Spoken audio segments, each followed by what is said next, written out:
नमस्कार। 4 दिन पहले जब फिल्म आदिपुरुष का टीजर रिलीज हुआ तब से लेके अभी तक चारों तरफ एक हंगामा है, एक शोर है।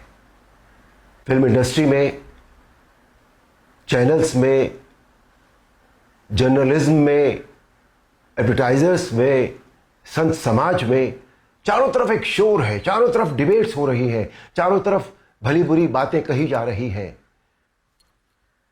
मेरे पास भी सैकड़ों फोन आए होंगे, सभी चैनल्स से फोन आए, जितने सभी जर्नलिस्ट हैं, बड़े बड़े जर्नलिस्ट, और सभी के फोन आए। They wanted my reaction on that, on the teaser, कि आपको कैसा लगा, आपके क्या रिएक्शन है, आप क्या सोचते हैं इस बारे में। मैं आपको सच बताऊं, मैंने एक भी शब्द किसी से नहीं कहा, मैंने बात ही नहीं की उस विषय में। मैंने कहा नहीं, मुझे कुछ नहीं कहना है। लेकिन मुझे लगा कि मुझे आपसे कुछ बात तो करनी चाहिए, आपसे करनी चाहिए। मेरे मन में बहुत सारी बातें बहुत सारे समय से आती रही हैं, और इस हंगामे को लेकर, इस इशू को लेकर मुझे लगा कि शायद यह सही समय है जब मैं अपनी बातें आपके साथ शेयर कर सकूं। दोस्तों, ध्यान से सुनिएगा। रामायण, महाभारत, श्रीमद् भागवत जैसे जितने भी ग्रंथ हैं, शास्त्र हैं, यह हमारी सांस्कृतिक और धार्मिक धरोहर है। यह हमारी संस्कृति है, यह हमारी जड़ है। सारी मानव सभ्यता के लिए यह नींव के समान है, और न तो नींव को हिलाया जा सकता है और न ही जड़ को बदला जा सकता है। नींव या जड़ से किसी भी तरह का खिलवाड़, किसी भी तरह की छेड़छाड़ बिल्कुल भी ठीक नहीं है। हमें इन शास्त्रों से संस्कार मिलते हैं, जीवन का आधार मिलता है। ये धरोहर ही हमें जीने की कला सिखाती है। हमारी संस्कृति विश्व की सबसे प्राचीन संस्कृति है। हमारी हर पीढ़ी इसे युगों युगों से आत्मसात करती आ रही है, जिसका सबसे बड़ा एग्जाम्पल है 2.5 साल पहले जब कोरोना आया था, तो कोरोना ने लोगों की धार्मिक भावनाओं को तब से लेकर आज तक और भी प्रबल कर दिया है। हमारी धार्मिक परंपराओं और मान्यताओं को और अधिक पुष्ट किया है इस महामारी ने। टीवी पर जब धारावाहिक रामायण प्रसारित हुई थी कोरोना के दौरान, तो रामायण ने एक विश्व रिकॉर्ड बनाया। आप सब जानते हैं, हम सब जानते हैं, यह एक बहुत बड़ा संकेत है हमारी मान्यताओं और परंपराओं की प्रामाणिकता का। इस बार यानी 2020 में रामायण आज की युवा पीढ़ी ने भी देखी, और 35 साल पहले बनी रामायण को पूरी श्रद्धा और आस्था से देखा, समझा और आत्मसात किया। आज जो बेहिसाब लोग मुझसे मिलते हैं, उनमें सबसे ज्यादा संख्या टीनेजर्स की होती है। दोस्तों, 500 साल के संघर्ष, अथक प्रयत्न और जद्दोजहद के बाद, न जाने कितना रक्त बहाने के बाद, हमें राम मंदिर के पक्ष में निर्णय मिला, और वहां एक भव्य मंदिर का निर्माण हो रहा है, जो 2024 तक पूरा भी हो जाएगा।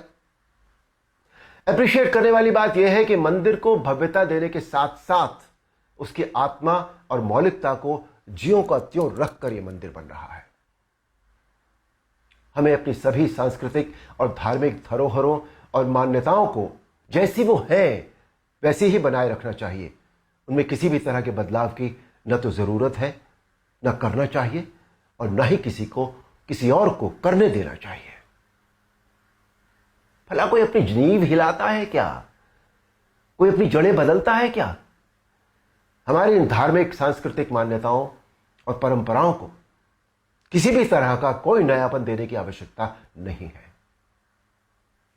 देखिए, मेरा प्रयास और कर्म तो यही है कि मैं इस जनरेशन को और अगली पीढ़ी को भी वही सिखाऊं, वही बताऊं, वही दिखाऊं जो वास्तव में सत्य है, शाश्वत है और सनातन है। एक बात और सोचने वाली है, किसी और धर्म की परंपरा या मान्यता में जब किसी भी प्रकार का बदलाव या नयापन नहीं किया जाता, तो हमारी सनातन धर्म की मान्यताओं परंपराओं के साथ छेड़छाड़ आखिर क्यों? आजकल ये चलन सा बनता जा रहा है कि सनातन धर्म का मजाक बनाओ। देवी देवताओं के ऑब्जेक्शनेबल पोस्टर बनाओ, अभद्र भाषा में बोलता हुआ दिखाओ। आखिर किसने अधिकार दे दिया कि कोई हमारी धार्मिक आस्था से छेड़छाड़ करे या हमारी भावनाओं को ठेस पहुंचाए? कुछ फिल्म मेकर्स,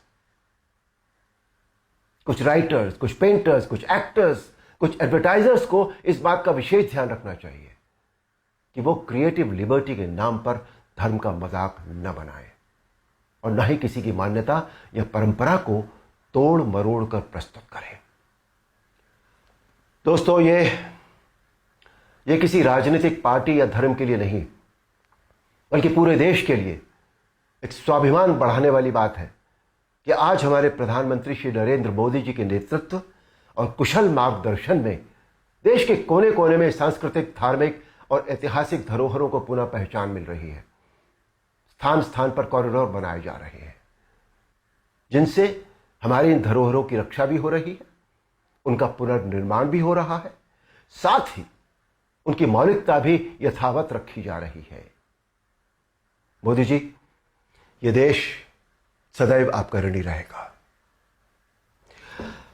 मेरा अनुरोध है आप सबसे कि आप सब पूरी सक्रियता और जागरूकता के साथ अपनी अमूल्य सांस्कृतिक, धार्मिक मान्यताओं और धरोहरों को सहेज कर संभाले रखने का संकल्प करें और दूसरों को भी इसके लिए प्रेरित करें। धन्यवाद। नमस्कार।